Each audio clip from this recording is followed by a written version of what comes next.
Good morning, everybody. Dennis Engelbrecht with the Family Business Institute. Please remember, if you have any comments or questions, to send them in, and we'll respond to them as best we can. Today I want to talk about an article, a book, and sort of a mini ebook that I read about emotional intelligence. And the article really gave one of the simplest and easiest plans to follow for increasing your emotional intelligence, or at least increasing the effect that your emotional intelligence has, on the people you come in contact with. And it's really just 5 easy steps. I want to talk about those a little bit. The first thing is the phrase, "Tell me more."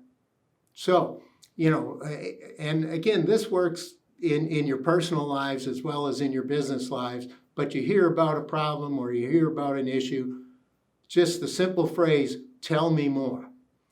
When you say, well, tell me more, that shows your empathy, or at least people feel your empathy, and you oftentimes get to the heart of the matter.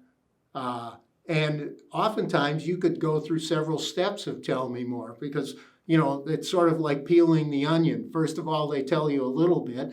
They say, oh, gee, tell me more about that. Oh, that sounds awful. Tell me more. And the next thing you know, you've peeled back the onion and you've gotten to the real issue or the real problem. And in most conversations, you don't. So tell me more. That's a phrase to remember. Next phrase, thanks for your understanding. All right? So cutting into this phrase, thanks for your understanding, there are a couple of things. First of all, there is the thanks part of it, which is also, again, shows your emotional intelligence. But what you're reflecting is that somebody has given you a gift of listening to you, of understanding you, of going along with something that you're going to do. And you're recognizing that gift. All right, the next phrase, hello. All right, that sounds pretty simple, right? Hello. But if you think about it, anytime there's a communication, that communication will reflect people's attitudes. If you think about it, just answering the phone. If somebody answers the phone and doesn't greet you well, you might immediately have an attitude. You can tell in the voice of a person the message they're sending. So that simple hello is a good greeting.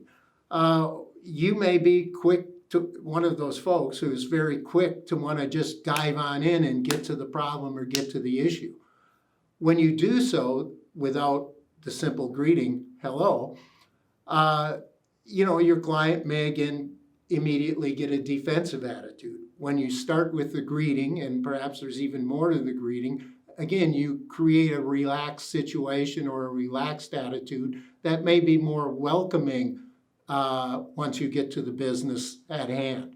So don't forget the niceties, don't forget to greet, and don't forget to set up an attitude by saying hello. The next phrase, am I making sense?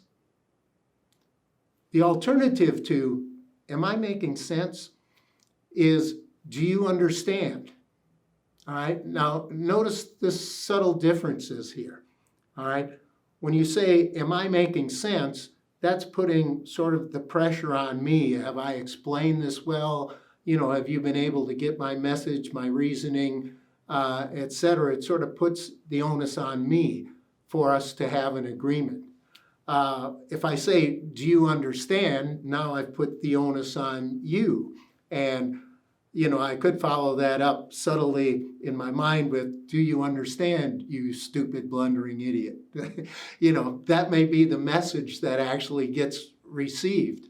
So, it's a subtle difference, but when you're trying to find agreement or trying to make sure you have understanding, am I making sense, is a lot more favorable to, do you understand? The final phrase that was suggested was silence. All right? Pure silence.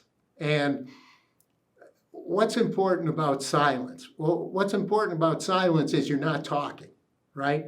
That opens up the space for the other people's ideas. And, you've probably heard about silence as a negotiating tactic, and it is a good negotiating tactic. There's a saying that, the first person that opens their mouth loses. But that's really not the purpose of this in the emotional intelligence realm. The purpose of this is really to open the space to get others' ideas and, to see what they have to say about your ideas in many cases. And silence is really just very effective. People who just continue talking will oftentimes talk themselves out of agreement, in a sense, or just, wear people down. So if your message has been said, move to silence and allow the other people to agree, not agree, ask questions, say more. And I think you'll find your relationships are improved and your ability to, show your empathy and for others to feel your empathy will be greatly enhanced. Again, Dennis Engelbrecht, Digging Deeper. Thanks for tuning in.